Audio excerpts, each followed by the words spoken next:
నిన్న కోహెడ మండల కేంద్రంలో మాజీ శాసన సభ్యులు శ్రీ బొమ్మ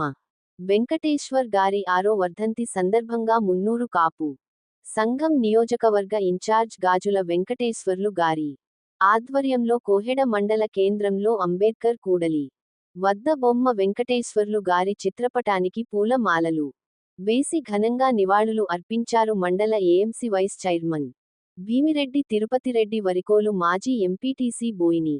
జయరాజు, వింజపల్లి మాజీ సర్పంచ్ శెట్టి సుధాకర్, కాంగ్రెస్ పార్టీ మండలం ప్రధాన కార్యదర్శి వేల్పుల వెంకటస్వామి, చింతకింది శంకర్, ఏఎంసీ డైరెక్టర్ గదాసు రాజు, గూడ స్వామి, బత్తిని వెంకన్న, గొట్లమిట్ట మాజీ సర్పంచ్ బోలుమల్ల చంద్రయ్య, కందుకూరి రాములు, బండారి శ్రీశైలం, వట్టిపల్లి పద్మరెడ్డి, అంబేద్కర్ సంఘం మాజీ ప్రెసిడెంట్ మంద మల్లేశం, సామాజిక కార్యకర్త పిడిశెట్టి రాజు, నంగునూరి శీను, బైరి సుధాకర్, రాచూరి లింగయ్య, తూటి చంద్రారెడ్డి, జేరిపోతుల ఎల్లయ్య తదితరులు పాల్గొన్నారు.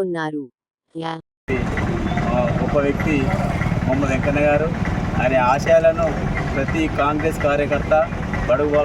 వర్గాల ఆశాజ్యోతి అయినటువంటి శ్రీ బొమ్మ వెంకన్న గారి వర్ధంతి కార్యక్రమంలో మిగతా వాళ్ళందరూ market committee chairman, vice chairman, ప్రధాన కార్యదర్శి, మాజీ సర్పంచులు, కాంగ్రెస్ ప్రతి కార్యకర్త బొమ్మ వెంకన్న ఆశయాలను మండల కేంద్రంలో కానీ నియోజకవర్గంలో కానీ ప్రతి గ్రామాన ఆయన ఆశయాలకు అనుగుణంగా ప్రతి ఒక్క కార్యకర్త ఆయన నెరవేర్చే దిశగా పనిచేయడం జరుగుతుంది. ఆయన ఉద్దేశం ఏంటంటే నా నియోజకవర్గ ప్రజలకు తాగునీరు అనేటువంటి ప్రధాన ధ్యేయంగా అయినటువంటి చేసిన రాజశేఖర రెడ్డి హయాంలో చర్చ కట్టుకొని నా నియోజకవర్గాల ప్రజలకు ఏదో ఒకటి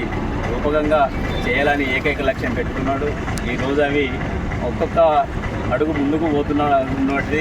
అతి ఆశయాలను కూడా ఇప్పుడు స్థానిక మంత్రి గారు కూడా ఆయన ఆశయాలను గుర్తు చేసుకుంటూ, మేము కూడా ఆయన ఆశయాలను గుర్తు చేసుకుంటూ బొమ్మ వెంకన్న అప్పుడు ఎమ్మెల్యే ఉన్నప్పుడు ఈ రకంగా ఉండుండే అని మేము కూడా విషయ గారికి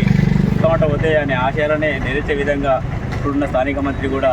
చేయడం జరుగుతుంది. గౌరెల్లి ఆయన ఉన్నటువంటి ఏకైక లక్ష్యం ఏంటి అంటే గౌరెల్లి వాటరు నియోజకవర్గ ప్రజలకు అందజేయాల సాగునీరు అనే ప్రధాన ధ్యేయం ఉండే అదే దిశగా ఇప్పుడు అడుగులు వేయడం జరుగుతుంది. అదేవిధంగా నిన్న ఈ అసెంబ్లీలో మన స్థానిక మంత్రి అయినటువంటి పొన్నం ప్రభాకర్ గారు కూడా